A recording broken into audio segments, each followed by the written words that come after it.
Hello, everyone, and welcome to the second part of the Libertines.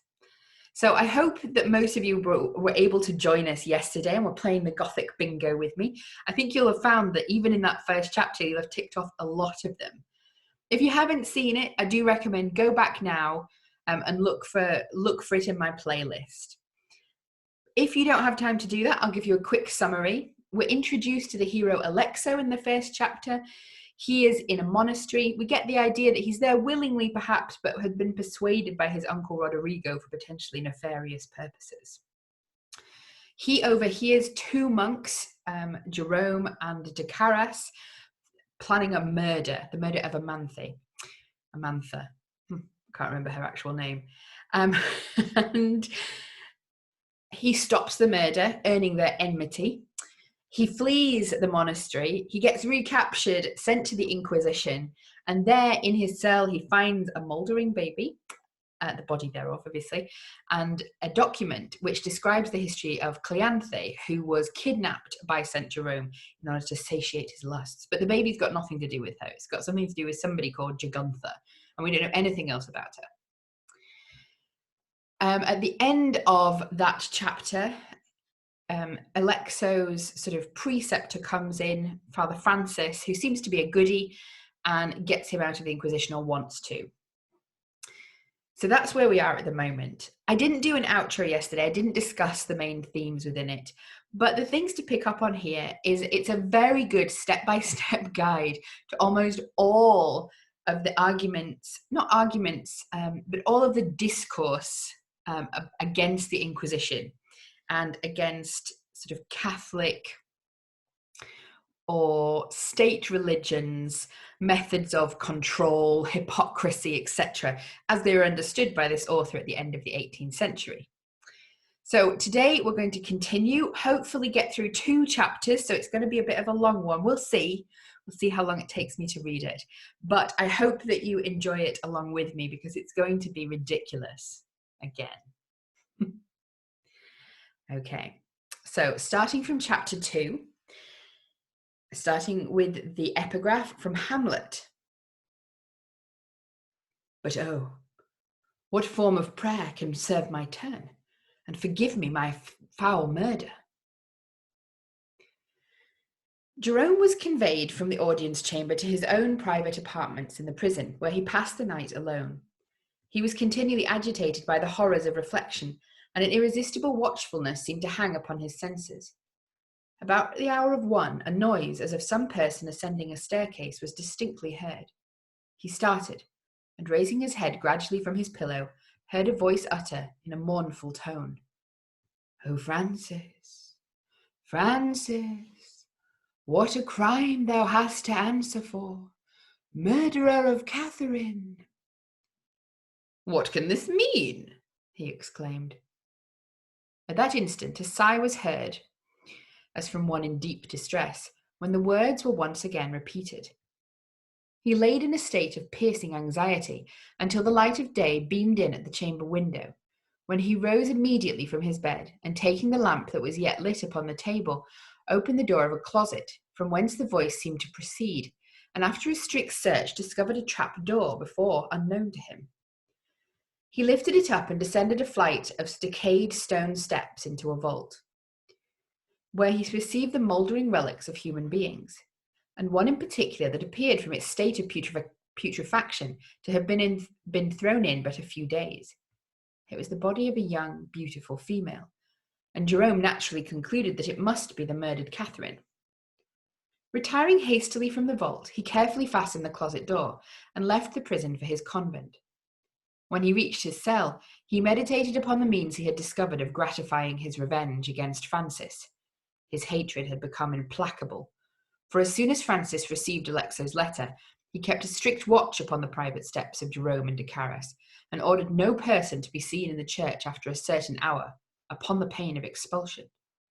He also summoned the 2 friars to a private conference, and insisted on the liberation of Alexo as the only means of saving them from an accusation. This was complied with. But Jerome alleged that as the Grand Inquisitor had appointed an audience with Alexo, he would go down himself, lest anything should happen to him. but he went for the express purpose of torturing Alexo previous to his liberation. His diabolical intention was, however, frustrated. Jerome attended as usual to his professional avocations, and with uplifted eyes poured forth the cant of hypocrisy to the crucifix. He called on the Holy Virgin to cover him with mortal blessings, and tried to convince her of the purity of his heart in all the solemnity of sanctimonious prayer. Having concluded his orisons, he set out in search of Decaris, who advised with him upon the immediate disclosure of the circumstance relating to Catherine as the best and most effectual method of destroying their enemy. But Jerome was guided by his own opinion, and resolved to retain the secret until a favourable opportunity offered to discover it. "And where is Amantha?" he cried. "I have conveyed her," answered Decaris, "to a dungeon under the chapel of St. Catherine's by permission of the abbess." "That is well," exclaimed Jerome. "She is safe, and Francis is in our power." "Jerome," said Decaris, "his severity against us will now be punished. We have him secure. His death shall be the price of our just vengeance." When they had concluded their deliberations, they went to communicate to the Lady Abbess of St. Catherine's, who was also a determined and inveterate enemy of Francis, the discovery of the murder and their intended plan of delivering up Francis to the power of the Inquisition. They proceeded through the subterraneous passage that led to the monastery, and gained the cell of Bessari by a private staircase that communicated with the chapel. Upon their explaining the subject of their visit, her joy on the occasion exceeded all bounds. She entered into the conspiracy with rapture, and embraced them in the transports of lascivious delight. "Let us hide that monster in the tomb," said she, "and we need not fear another enemy to our happiness. But where is Amantha, Decaris?" "In the cell," he replied. "How long is it since she was there?" said the abbess. "For I have just been and found the cell empty. I fear she has escaped." "Escaped?" exclaimed Jerome. "Hell and confusion!" "Well, alas," said the abbess, "I judge only from circumstance. The door of her cell was open, and the lamp gone." Every avenue, cell, and solitary dungeon was searched in vain. Amantha had fled from the hands of her persecutors, and was nowhere to be found. This circumstance aided in a great degree to confirm Jerome's opinion that he was visited by supernatural agents, commissioned to perplex and torment him. He laid strict injunctions on the abbess to give him notice when the retreat of Amantha was discovered, that he might immediately dispatch her, and run no further risk of a discovery. Francis and Alexo, after quitting the Inquisition, soon reached the convent, where they retired together into the father's cell, and Alexo recounted to the friar his sufferings in the prison, and the accidental discovery of the manuscript. On producing the cloth with the bones of the infant, he said, "He was wrapped in this, father." "Execrable monster!" exclaimed Francis. "He shall meet the reward of his villainy. This murderer!" As he uttered this word, big drops stood upon his forehead, and he sunk upon the ground. Alexo was struck with astonishment. He raised him from the floor and seated him in a chair. On his recovery, he desired to be by himself. "You will," said he, "lock up the manuscript and other testimonies in that small cabinet, that they may be safe, and leave me to myself for a few hours. I am ill, and wish for repose." Alone and in solitude, Francis deeply reflected upon the enormity of the crime he ordered to be perpetuated, to save his moral character from the justice of an impeachment. The subject of this horrid transaction was a nun, who frequently came to confession at the friar's cell. She was beautiful and engaging in her manners, and attentively pursued the advice of her preceptor in every instance. Secluded from the world, and so often in possession of a treasurable desired and adored, Francis forgot the duties of his profession, and instigated by a secret and powerful influence of the passions, he continually instilled into the mind of his pupil the exquisite delight of illicit connections, the wisdom and innocence of such proceedings, and usually concluded with a declaration that nature, admitting it to be under the control of God, ought not to resist its own creative powers of delight. He was successful in the effect of his deceitful arguments, and one fatal day the lovely and innocent Catherine was seduced by this abandoned man, under the cloak of a pious resignation to the will of her Creator. Some time after being called to the superior's chair of the Order of St. Dominic, he discovered Catherine was pregnant.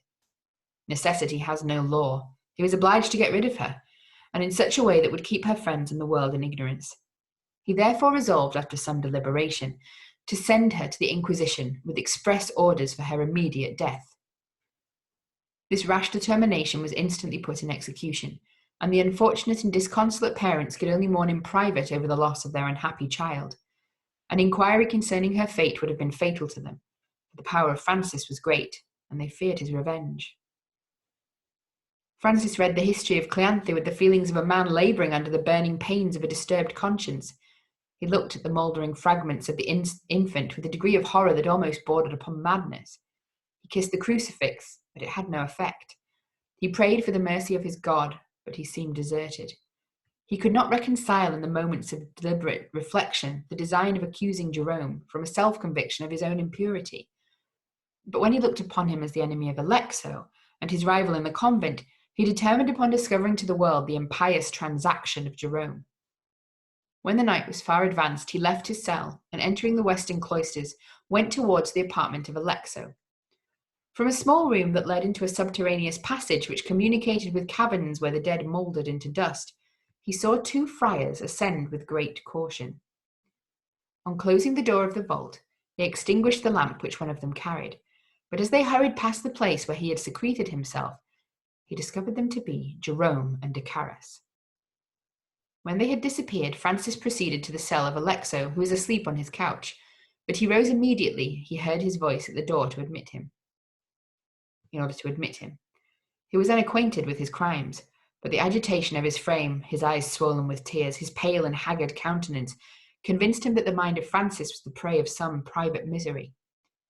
He endeavoured in vain to discover the real cause of his grief.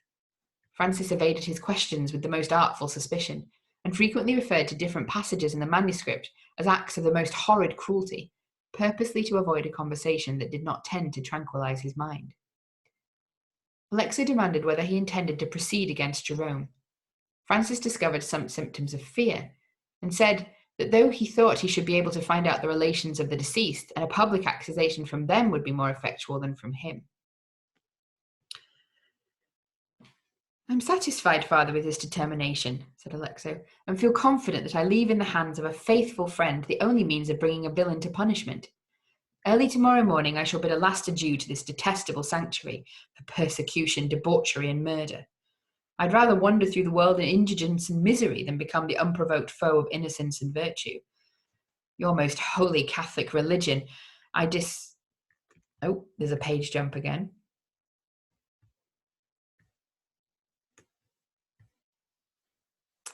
Oh no, and I think unfortunately there's a page jump and it's lost.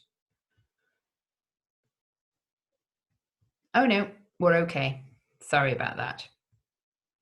I'll go back a second. Your most holy Catholic religion, I disclaim.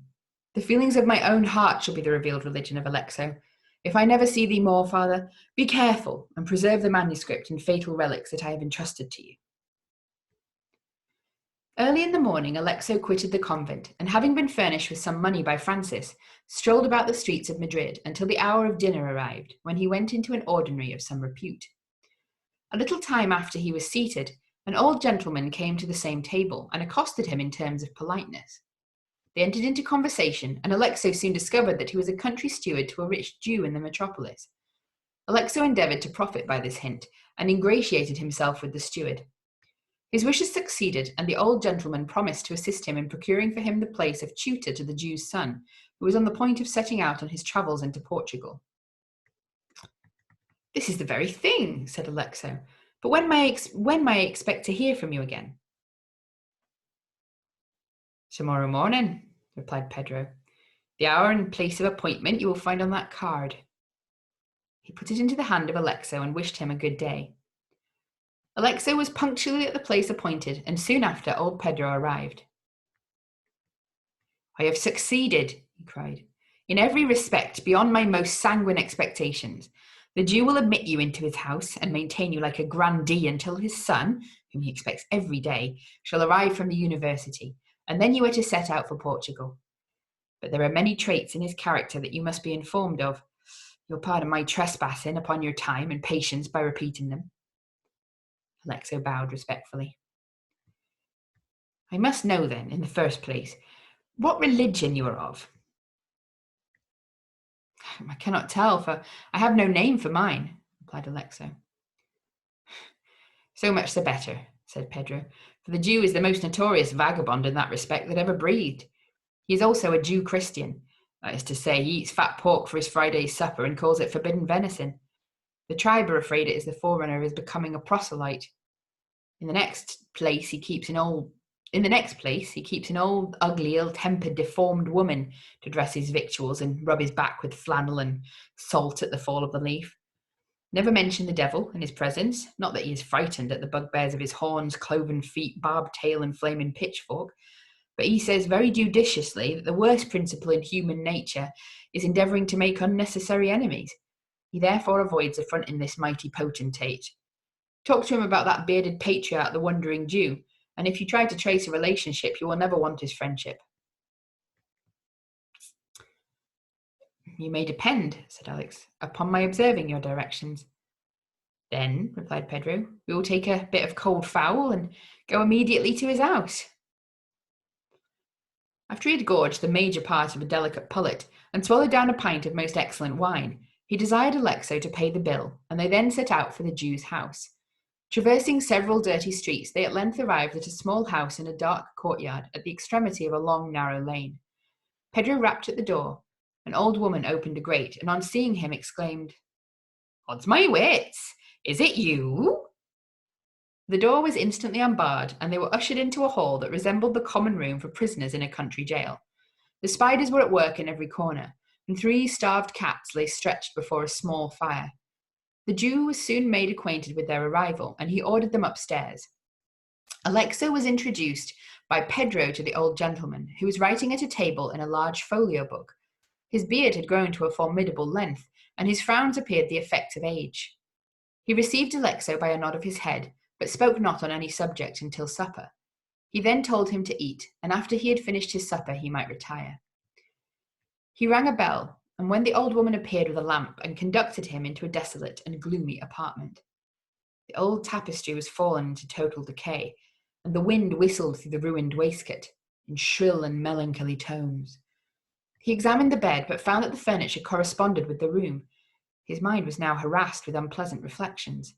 He knew that Jerome's malice would assist him in the commission of any crime, and suspected he was betrayed into his hands. He cursed Pedro in his heart, lamented his own imprudent credulity, and expecting he was betrayed into the hands of some unprincipled villain, gave himself up for lost. As he sat wrapped in the gloom of reflection, he heard a clock in some neighbouring tower strike the hour of midnight, a time usually dreadful to the wanderings of a disturbed imagination. He felt himself inclined to sleep. "But if I am buried in repose," said he, "the villains may dispatch me without trouble." At this instant he heard people talking rather loud in the adjoining room. He listened attentively to their conversation, and from what he could collect, he found them to be discussing the merits of a robbery, which one of them had committed that night. As he stood in silent astonishment and fear, he perceived a ray of light glimmer through a crevice in one of the dark oak panels of the wainscot.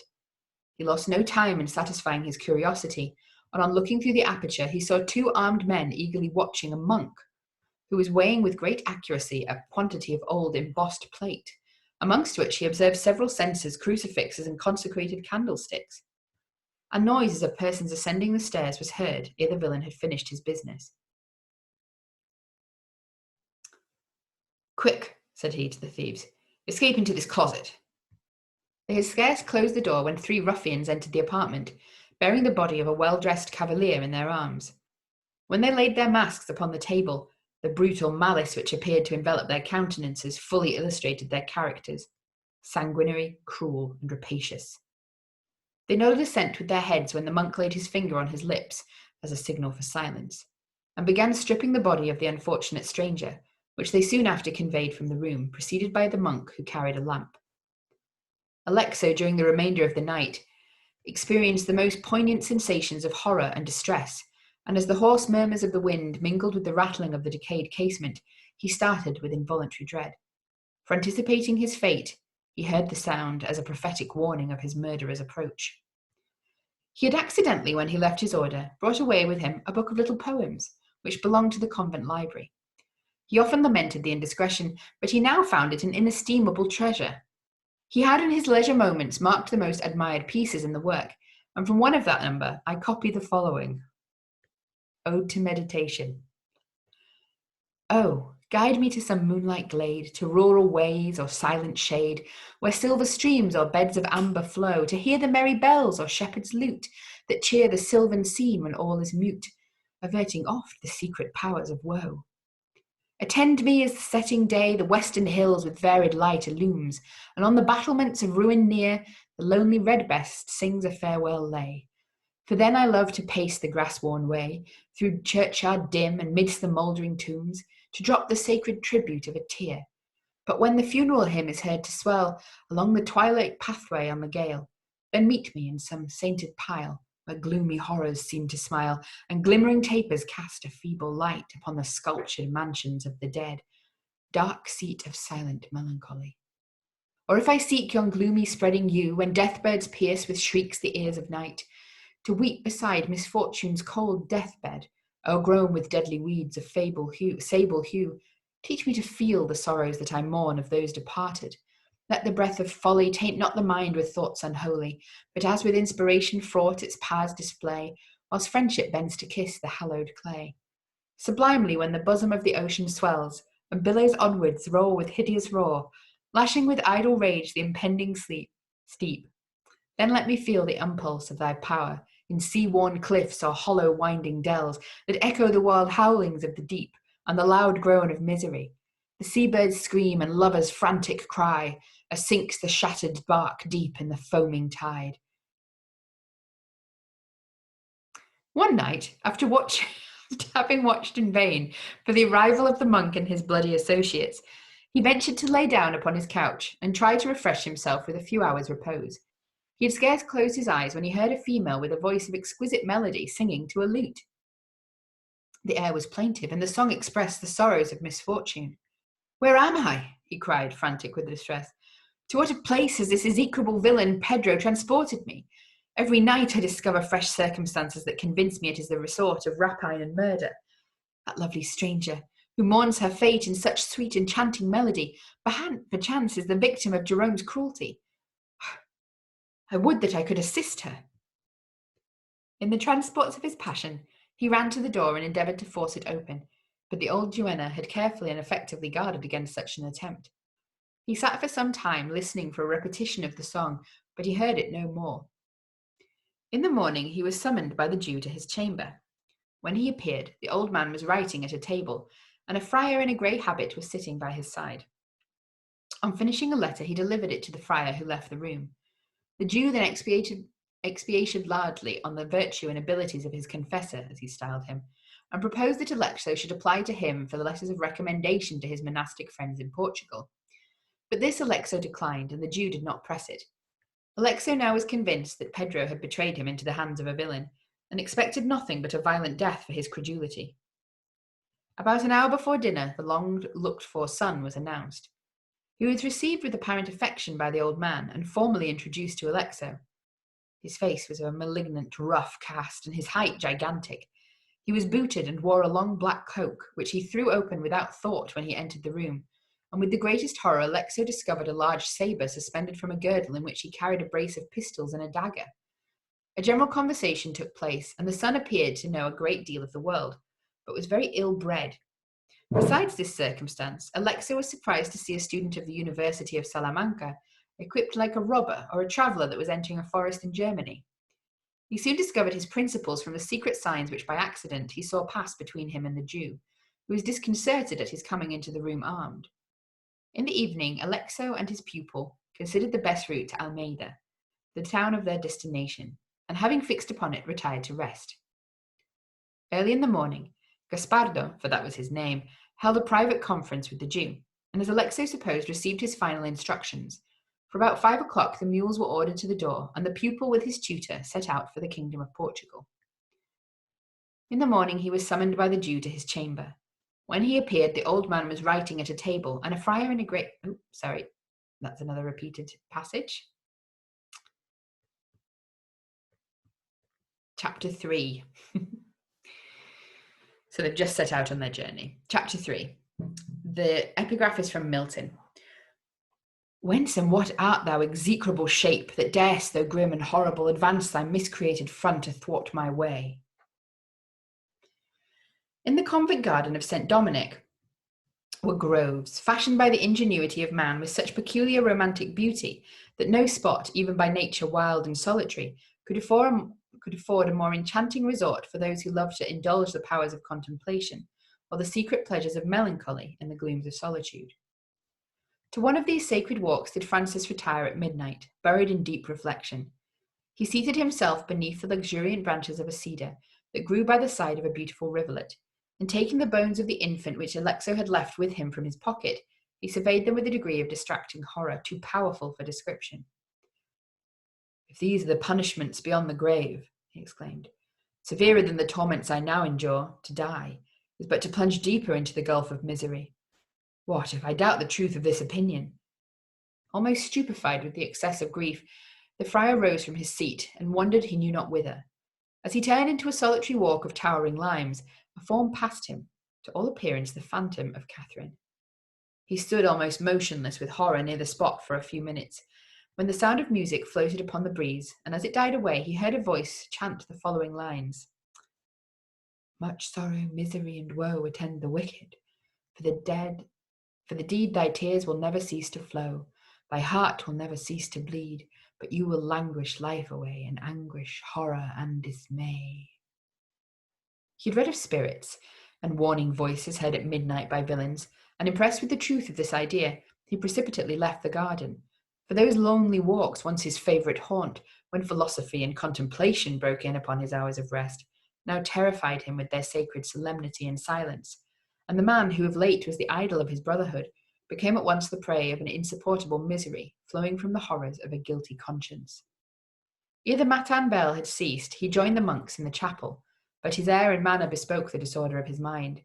At the conclusion of the service he retired to his cell, and throwing himself on his couch, endeavoured by a few hours' repose to lose the remembrance of his crime, and soothe, if possible, the aching of an oppressed and despairing heart. Scarce had he closed his eyes when Jerome rapped at his door and desired to speak with him. He tried to dissemble his distress and receive the friar's visit without emotion, but in vain. He was embarrassed and faltered in his speech. Jerome, suspecting the cause of his confusion and distress to proceed from the severity of reflection, triumphed in his heart over the sorrows of his unfortunate rival. Whilst Francis, from the manuscript in his possession, looked upon him as a murderer, Jerome, from the circumstantial evidence of Francis's guilt, charged him in his heart with the most subtle and cruel villainy. Thus were two men professionally set apart to administer consolation to the wretched, and virtuously to promulgate the principles of religion, slaves to the accursed influence of the most dissolute passion, secretly designing each other's destruction, and drenched with the blood of innocence. It is a common but judicious observation that in the retired bosom of a convent the most odious vices are engendered and brought to maturity. Hypocrisy is the discipline of their schools, and encouraging a universal credulity in the lower class of people for the support of idolatry, the monks become depraved and the people fools. The principles of speculative theology are also employed to assist their artifice in procuring a superstitious and bigoted reference for the persons and characters of those who support their delusive dreams of holiness. Seclusion from the world may in some measure guard the hearts against the lusts of the flesh, but many are so constitutionally formed that the very idea of a beautiful woman lights up the fire of imagination to such a degree that it counteracts every system that is formed to subvert the influence of the most tender and endearing of all the passions that lord it over the human mind. If one of these holy pillars of purity and abstinence feels the warmth of love animate his self-presumed frozen sensibility, "What molten image," he cries, "can equal the loveliness of woman? For the charms of beauty, what tie resists the feelings of affectionate despair? Oh God, why was I not born to share this enjoyment in common with my fellow creatures?" Then it is that the busy fiends of iniquity assist his hypocritical prudence, and point to the security of his religious solitude, the sacred asylum of his cell, the prayer at midnight, all so convenient for the completion of his purpose, all so well calculated to shelter him from the raging and justly dreaded torrent of worldly abuse. The crime is common, but his religious character requires him to study an apposite conduct, and when he is rolled in voluptuous ecstasy until the fiend disgust is master of his heart, the world again stares him in the face. It is then that the innocent victim of his lust and hypocrisy is disposed of by the most sanguinary and barbarous means that lie within the limits of his villainy. It is then that he prides himself upon his power, and like the fallen angel of old, triumphs in guilt, rebellious and unholy, who with ambitious aim against the throne and monarchy of God raised impious war in heaven and battle proud with vain attempt. In the evening a bell tolled as a signal for the monks of St. Dominic to assemble in the courtyard and proceed to the priory of St. Catherine's. The gates were thrown open, and they went in solemn procession to the convent. Crucifixes, tapers, relics, and devices were profusely distributed among the brothers to excite awe, admiration, and respect in the populace. In the crowd that followed the procession, 2 men of despicable and ruffian-like appearance were observed by many of the monks to pay particular attention to Father Francis, continually pushing forward to look at him, and then whispering to each other with designing and ambiguous countenances. As they drew near the gate of the priory, the lady abbess came out to meet them. She was followed by the nuns, chanting a soft requiem for the dead. The sight was grand and affecting in the extreme. On entering the monastery, the 2 ruffians that so particularly watched Francis pressed forward as if to speak to him, but they were prevented from following the procession into the convent yard by the great gates closing upon them. As Francis was standing in the great square of the building, the abbess accosted him in seeming terms of politeness and respect. "Indeed, Father," said she, "we are unfortunate in not having you for one of our confessors. The piety of Father Jerome and the consolation we derive from his advice is, to be sure, a great blessing to us. But with the addition of your religious exertions, our convent would indeed become popular." "I thank you," replied Francis, and stepping forward, requested the ceremony they were called upon to perform might begin. It consisted of extemporary prayers by Jerome and funeral dirges by the whole congregation, in honour of the miraculous disappearance of Jugurtha, a nun belonging to the order, and of whom it was believed that an angel, witnessing her supreme piety, had carried her to heaven in the night. The symbol of her flight to the realms of peace was consecrated by Jerome with the most ridiculous fervency, and deposited in a sacred chest with the other precious relics of ancient superstition. Her cell was ordered to be inhabited by Sister Melissa, and to be held sacred, so that no footsteps but Melissa's ever after entered the apartment. During the ceremony, Francis continued in deep reflection, for his thoughts were occupied too much with the mysterious adventure in the solitudes of the garden to attend to the exhortations of Jerome. But when the requiem for the dead was sung, he felt a sudden coldness steal over him. His heart throbbed as if bursting in his bosom, and a flood of tears poured down his haggard and emaciated countenance. When the ceremony was concluded, the monks returned in procession to the convent, but Francis secretly stole into the cemetery of St. Catherine's and wandered amongst the tombs. He had not been long in this situation before he heard the same voice that the night before had astonished him in the solitude. He looked around, but the darkness prevented him from discovering the unknown. After a pause of some minutes, music stole upon the silence of the night. Hastily quitting the cemetery, he followed the sound to the western aisle of the chapel, where he discovered a nun seated in a melancholy posture at the foot of a small monument, which he knew was a cenotaph. Her hair hung wildly over her shoulders, and a chaplet of crystal beads suspended from her neck a large and beautiful cross of amber. From a motive of sincere pity that glowed in his bosom, he was desirous to learn the cause that induced the nun to visit at midnight a tomb which did not contain the ashes of the departed, but was merely erected in honour of the dead. He approached the spot whilst the unfortunate was indulging her sorrows with her face buried in her bosom. "Daughter," said he in an affectionate tone, "if a holy brother of St. Dominic can restore comfort to thy heart and relieve by his admonitions—" At this instant she raised her veil slowly from her face, and surveying the monk with a dejected and despairing countenance, pointed to the monument and fled along the aisle, uttering disconsolate and piercing shrieks, as you do.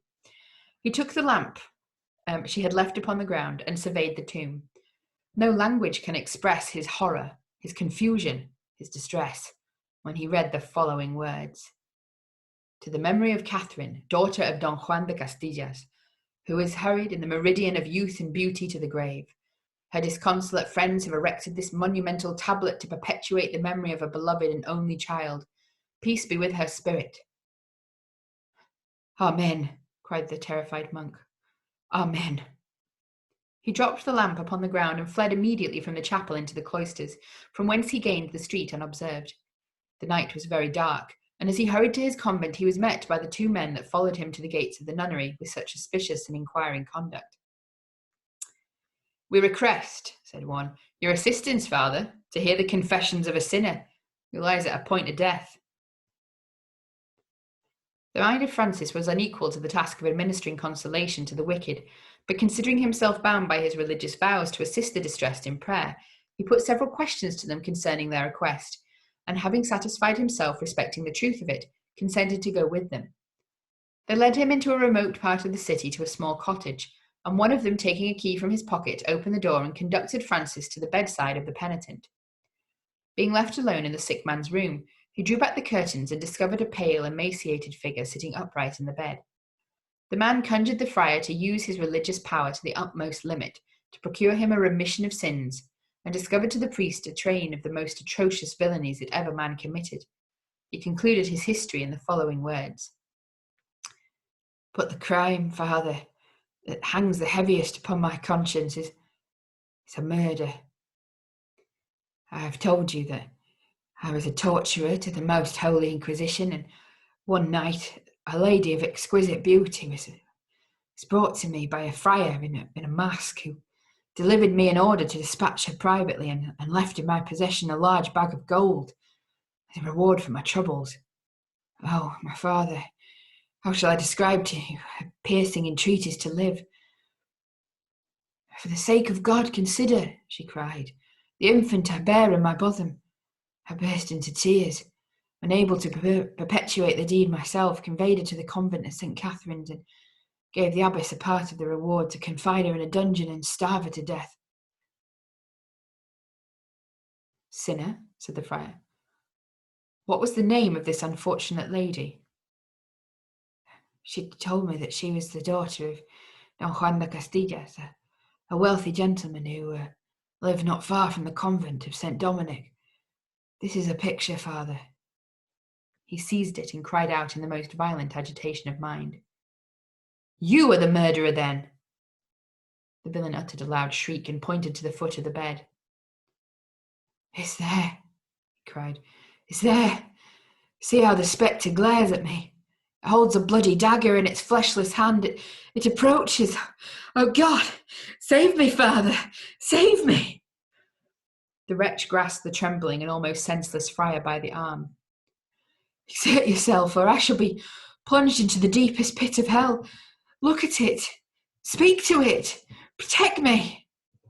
He fainted upon his pillow, and Francis instantly rushed from the room and left the villain in the agonies of death without administering to him the ideal comfort of absolution. When the monk reached his cell, the powers of language are not sufficient to describe his situation. He paced the room up and down in a state of wild distraction. He pressed the picture to his lips and kissed it repeatedly in a delirium of affectionate remorse and sorrow. "Behold, villain," he cried, "the expressive beauty of that face. Lips that would have administered to the heart the celestial ecstasies of love united with sincerity. Eyes that languished with desire, but at the same time possessing power to awe the vilest advocate of immorality to respect. They seemed to turn with horror from a wretch that barbarously butchered innocence. Oh, Catherine, Catherine, I would that I could raise thee from the dead, for it was my villainy that prepared for thee an early and untimely grave. Oh, that I had died in infancy! I cannot live to be the prey of sorrow and reflection. I can no longer suffer these unceasing pangs of guilt. This world to me is as wild to the bewildered traveller, when the dreaded darkness of the night spreads over the heavens and leaves him to misery and tears.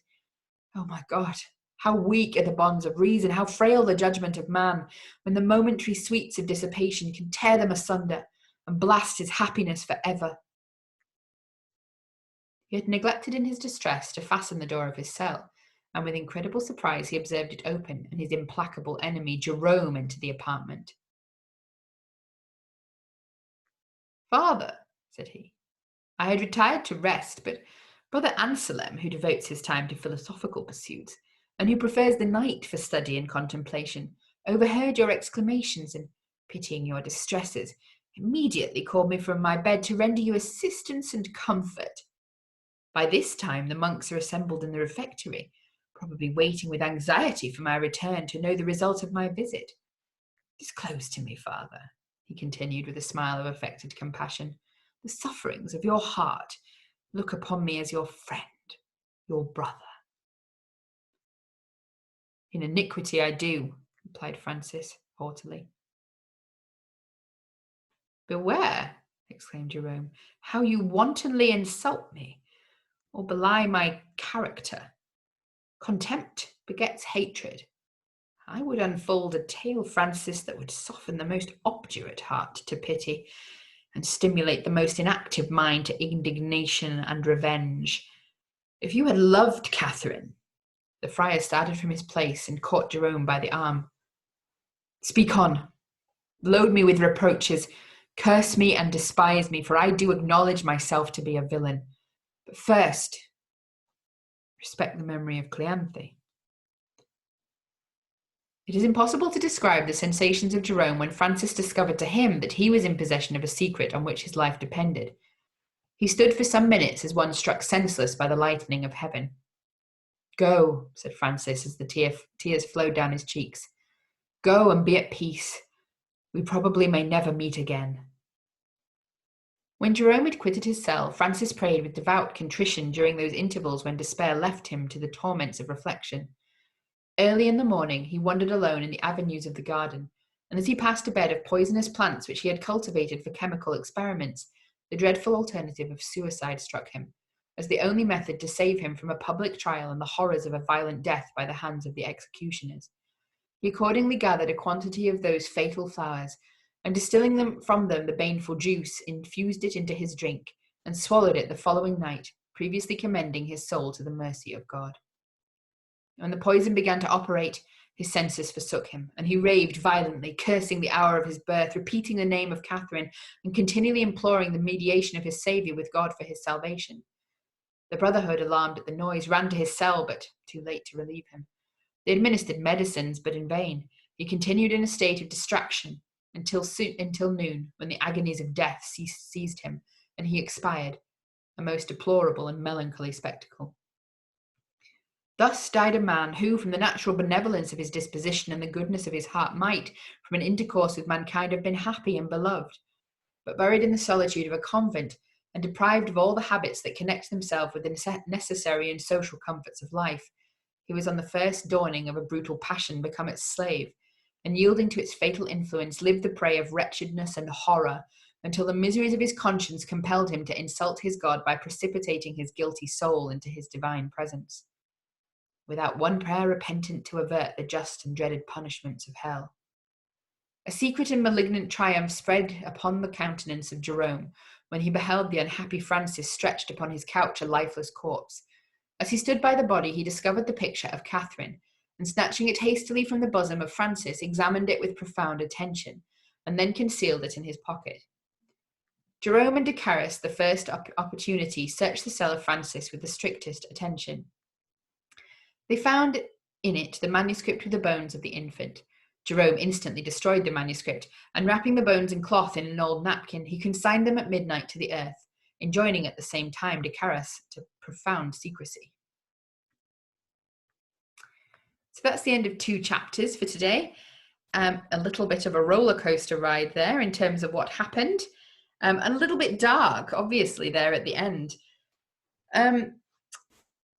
We're just rocking through the tropes, aren't we? So a couple of things to mention here at the end. We're obviously getting some of the most objectionable elements of the Gothic in here, in terms of obviously the anti-Catholicism and also the anti-Semitism, which is included in that depiction of the Jewish man. He isn't in the end, but obviously the trope is still there.